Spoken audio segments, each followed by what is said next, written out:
So I went back and counted. This is the 4th straight offseason that skinny Luka has been a thing.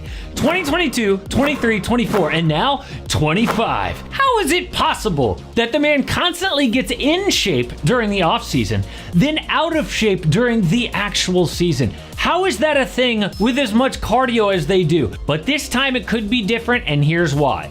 When Luka got traded to the Lakers, he said, "Getting traded by the Mavericks, it's painful. Depending on how you take it, I felt sadness mostly. I was still in shock, like crazy shock. I felt like my heart was broken. And on top of that, they traded him specifically for being fat. Like, remember, Fatty and Flatty? That was the mean nickname that people gave that backcourt. That is horrible. Who would actually say that out loud? And remember Nico Harrison telling the media, defense wins championships like a million times, talking about trading Luka? Then behind his back, he leaked to the media the Mavericks had constant conditioning concerns, according to sources, and that his lack of discipline regarding his diet had contributed to his injury issues. Said he weighed 270 pounds when that was clearly a lie. Why smear Luka on the way out? Because Nico was shocked by fans' reaction to the trade, so he started leaking all the bad stuff he could to make himself look better. Imagine how motivating that would be to finally stay in shape. But if skinny Luka is real this time, what would this mean for next season? Like, we already know that Luka can ball out at almost any size, okay? Like, dude is a top 5 player when he's out of shape. What happens if he's in peak condition? But summer's here, and my favorite way to stay fit is to do a little working out, but I always dial in the diet. What I found for me is that 90% of staying in shape is all about the diet. And I look for convenience, a good price, and most of all, something that tastes good.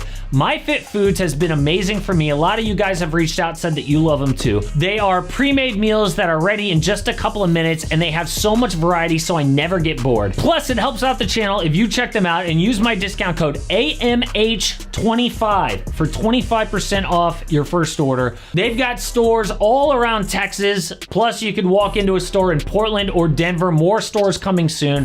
But I've tried a million of these meal prep places. MyFitFoods is by far the best one I have ever tried. So please go check them out. The discount code again is AMH25. But there are doubts that this is even real. Because some people say, oh, he's not actually in shape. It's just a different angle. It's a camera trick.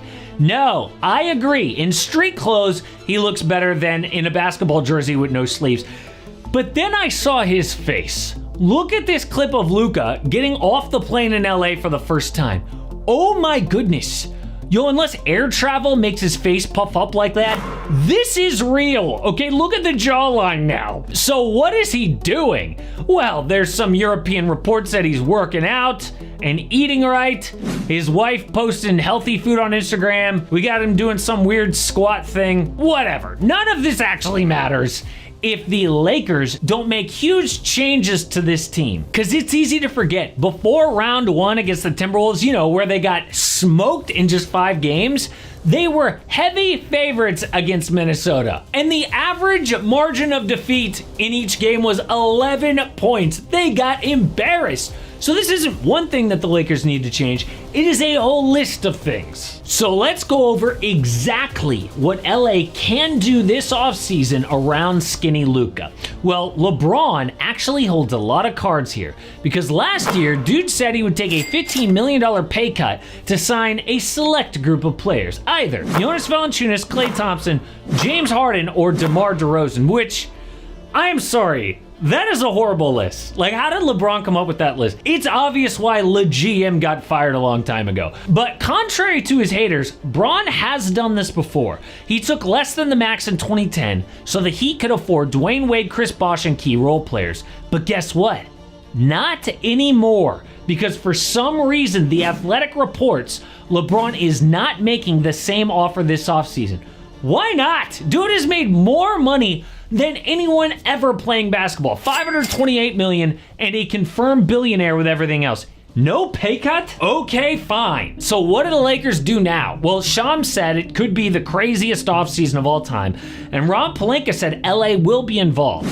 So their biggest areas of need are 1, a center, 2, wing defense, including the ability to guard backcourt players, and 3, shooting. But center is by far and away their biggest need. The Wolves dominated LA with size, and Luka works 10 times better with a rim-protecting lob threat. So who is dying to trade one of those?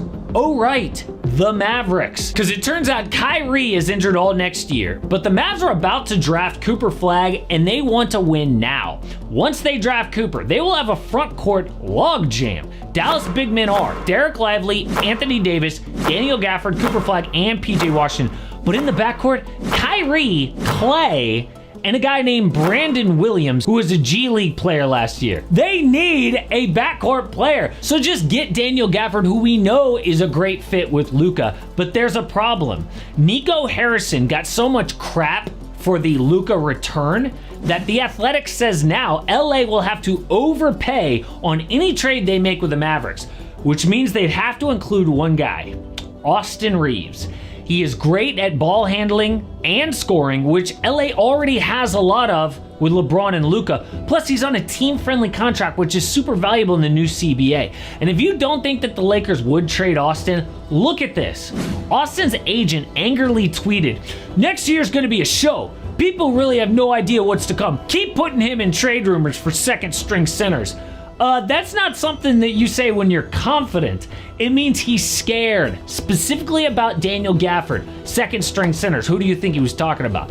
But Gafford is only one target here, okay? A prime all-star might be available. The most solid Cavs reporter, Chris Fedor, said, "I think the 2 Cavs untouchables are Donovan Mitchell and Evan Mobley." I have been getting the sense that the Cavs would be more willing to entertain possibilities for Jarrett Allen and Darius Garland. Yo, Jarrett Allen is an elite rim protector and finisher at the rim. This dude had a 71% field goal percentage, #1 in the NBA. He's also a beast in pick and roll. There might not be a more perfect player for the Lakers and Luka. But what would it take? Well, the Lakers get Jarrett Allen for Austin Reeves and Dalton Knecht. Now, this would only happen if the Cavs also traded Darius Garland elsewhere in a different deal. And at that point, they would need a playmaker next to Spida, and Reeves fills that role. And it makes a ton of sense for the Cavs to send away a big man and a guard who they already have on their roster for a deeper, more versatile squad. So here's a full list of center targets with confirmed reports. And yes, I had to throw DeAndre Ayton in there because there's smoke, but I hope for their sake that doesn't happen because dude has dysfunction written all over him. But the Lakers also need wing defense who can score. Like, remember how good Jared Vanderbilt was on D? Yeah, but he couldn't shoot in the playoffs, so JJ Redick had to bench him. And Luka has shown he can thrive with the right defense around him. So who's available?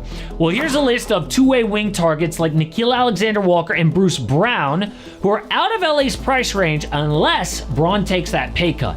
Then there's trades like Cam Johnson, KCP, who look miserable in Orlando, or Davion Mitchell. And these trades will be more important than skinny Luka, okay? Dude can ball at almost any weight, which we've seen, but it would be insane to see what peak skinny Luka would look like. And getting traded by the Mavericks just might be the motivation he needed all along.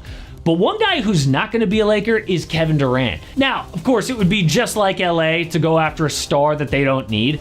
But there are 5 other teams in KD trade talks, so I broke down each one and why Durant's old team is now a dysfunctional mess.